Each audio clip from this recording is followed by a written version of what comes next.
Okay, so let's understand different theorems in polynomials. So first we'll look into polynomial division. So before understanding polynomial division, let's look into normal division, right? So for normal division, what do? We have, let's say 6, right? We're dividing with 2, right? So what happens? 3 will be here, 3 2s are 6 and it'll become 0. So what is 3? 3 is the quotient, right? And what is the dividend and divisor?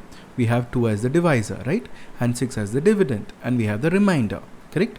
The same way we get for polynomial division as well. So let's take two polynomials, 3x square plus x minus 1, and we're dividing with 1 plus x. So always write them in the correct order, okay?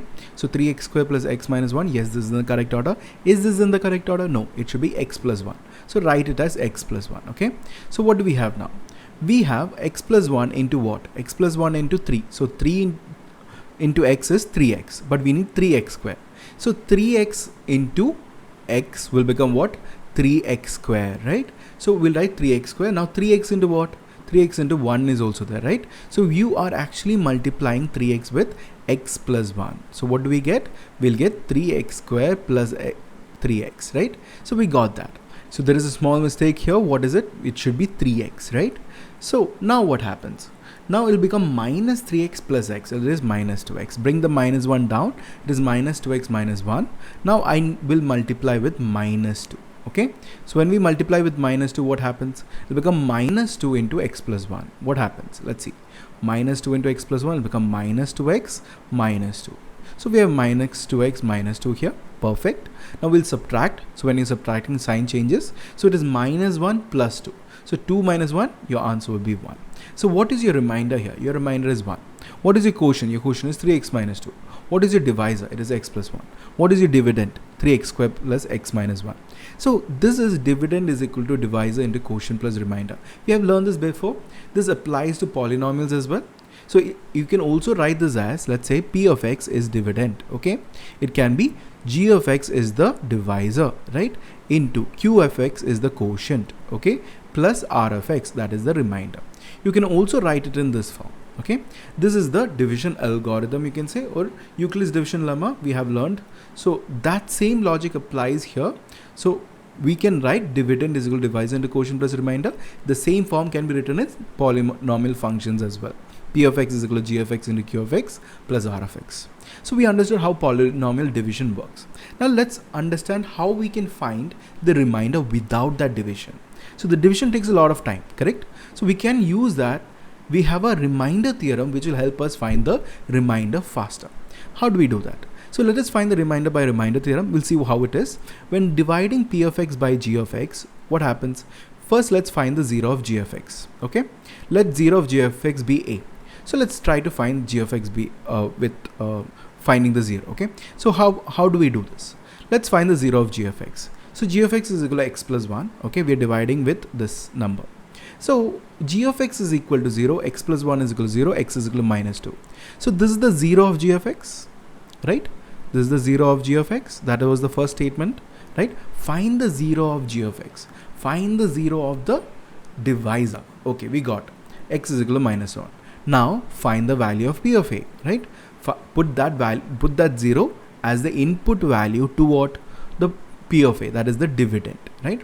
So what happens? We'll put minus 1 in p of x. So put minus 1 p of x. Let's see what we are getting. So it will become minus 1 cube minus 3 into minus 1 square plus 4 into minus 1 plus 10. Your answer will become 2.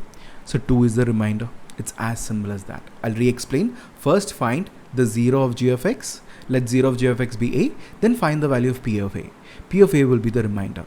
This is it. This is remainder theorem. Just 2 steps and you get the remainder. Very simple, right? Now, what is factor theorem? Let's try to understand what is factor theorem. If your remainder becomes 0, then that polynomial is a factor, correct? No? If a number is completely divisible, what does that mean? That means it is a factor, correct? So what does here mean? When the remainder is 0 using remainder theorem, then that g of x will be a factor. So let's see, we have to check if x plus 3 is a factor of this polynomial. So let's use remainder theorem first. What is it? First, let's equate g of x to 0. So g of x is equal to 0. Find the 0 of g of x. So x plus 3 is equal to 0. X is equal to minus 3. So this is what? This is the 0 of g of x. Correct? 0 of that factor. Okay? We do not know whether it is a factor or not. We have to check. How do we check? we'll put that 0 of g of x in the p of x. Okay, so p of minus 3 is equal to minus 3 square plus 4 into minus 3 plus 3. So your answer will become 0. When your remainder is 0, we got the remainder, right? When the remainder is 0, that means what? The number is completely divisible, right? So what is the logic? The same with 3 and 6. If it is completely divisible, then only it will be a factor. Then only 3 is a factor of 6, right? Correct, no? 3 and 2 becomes factor if it is only completely divisible. So that same logic, if the remainder is 0, then it is a factor. So we can say x plus 3 is a factor of x square plus 4x plus 3. Very simple logic. So first you have to understand what is remainder theorem. Apply remainder theorem. When your remainder becomes 0, then it is factor theorem, right? Then that polynomial is a factor. Very simple. Okay. Now let's further understand how to factorize and find zeros of quadratic polynomial. So finding zeros is not there for you. I'm just additionally telling how it will be zeros. Okay. Factorization and zeros of quadratic polynomial function. How do I factorize a quadratic polynomial function? So we have 2x square minus 5x plus 3. We have done this type of questions before as well. What do? We split the middle term. How do we split the middle term? What is the general form? The general form is ax square plus bx plus c, right? So what is the product? The product is a into c, right? A into c. The sum will become what? The sum should be b. And we need to split the middle term. We need to split the b, right? So what is a into c? Here a into c will become 3 into 2, which is 6, right? The sum should be 5. Now this one is very easy for us, right? The sum should be minus 5. So be very careful with the sign. The sum should be minus 5. How do we do it? So to get minus 5, it is minus 3 plus minus 2, right? And minus 3 into minus 2 will become what? Plus 6. So that is how we can split it. So we can split it as minus 2 and minus 3. So you can write it as 2x square minus 2x minus 3x plus 3. Then you'll take the 2x common. So you have 2x, x minus 1. You'll take the minus 3 common, minus 3, x minus 1. Take the x minus 1 outside. You have x minus 1 and 2x minus 3 as the factors, right? So this is one factor. What is the first factor? X minus 1 is a factor and 2x minus 3 is a factor. Correct? So indirectly, what does that mean? The polynomial can be written as x minus 1 and 2x minus 3, right? So if this polynomial becomes equal to 0, when does this become equal to 0? When I put x is equal to minus 1, it will become 0, right? 0 into 2x minus 3. So I have to put x is equal to not minus 1, plus 1, right? That's a small error. It is plus 1. If I put plus 1, it will become 0, right? If I put 3 by 2 here, it will become 0. So what is your zeros? Your zeros are 1 and 3 by 2. What are your factors? Your factors are x minus 1 and 2x minus 3. This is the logic. This is splitting the middle term. From splitting the middle term, you can get the factors, and not just the factors, you'll also be getting the zeros, right? By looking into it, you know when it will become 0, right? When I put 1. When I put 3 by 2, it will become 0. So you can also get the zeros of the polynomial, right? So this is factorization and zeros of quadratic polynomial function. Now here, if you're not able to factorize, you can also use quadratic formula. There is a quadratic formula which you'll be learning as well. So what is quadratic formula? X is equal to minus b plus minus root d by 2a. What is d? D is b square minus 4ac. Okay, this is one of the methods. It's not there for you. I'm again explaining. This topic is not there, but it is for your understanding of how things are linked. Okay, that is very important. How to know things are linked with each other. Okay, so once you do this, you can get what? You will be able to get the x. Once you get the x, what are your factors?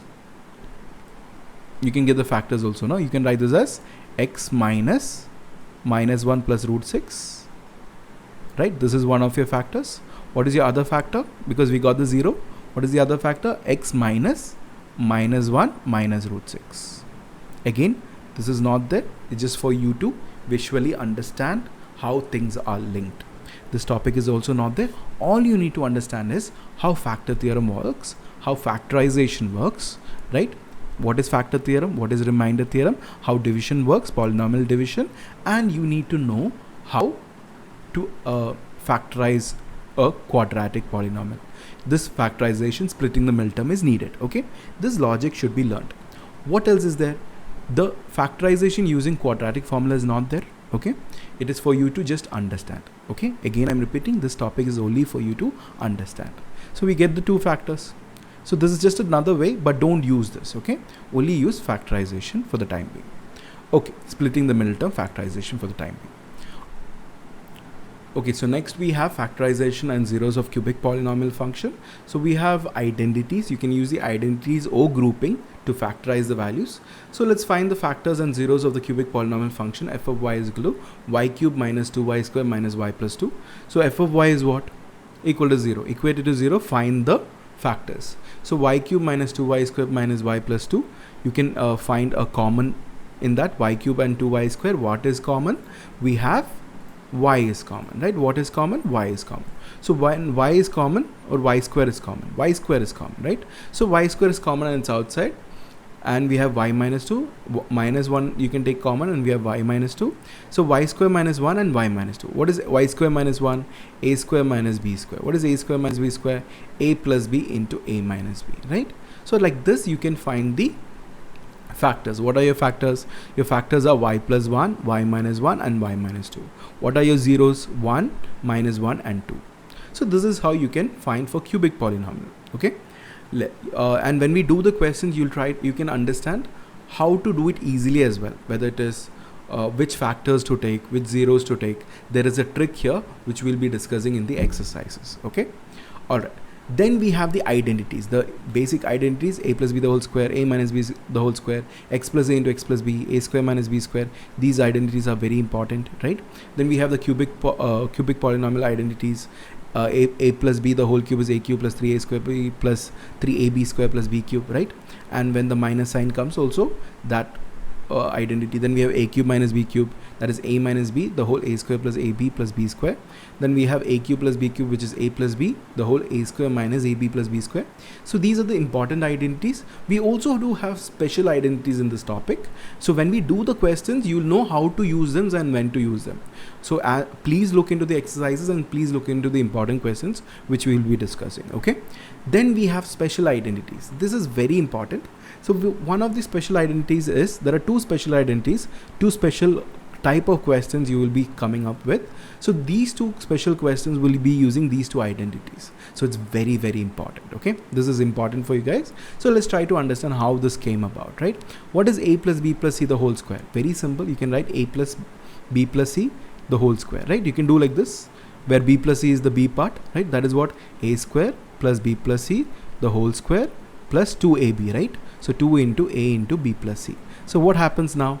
This will become a square plus b square plus c square plus 2bc plus 2ab plus 2ac, right?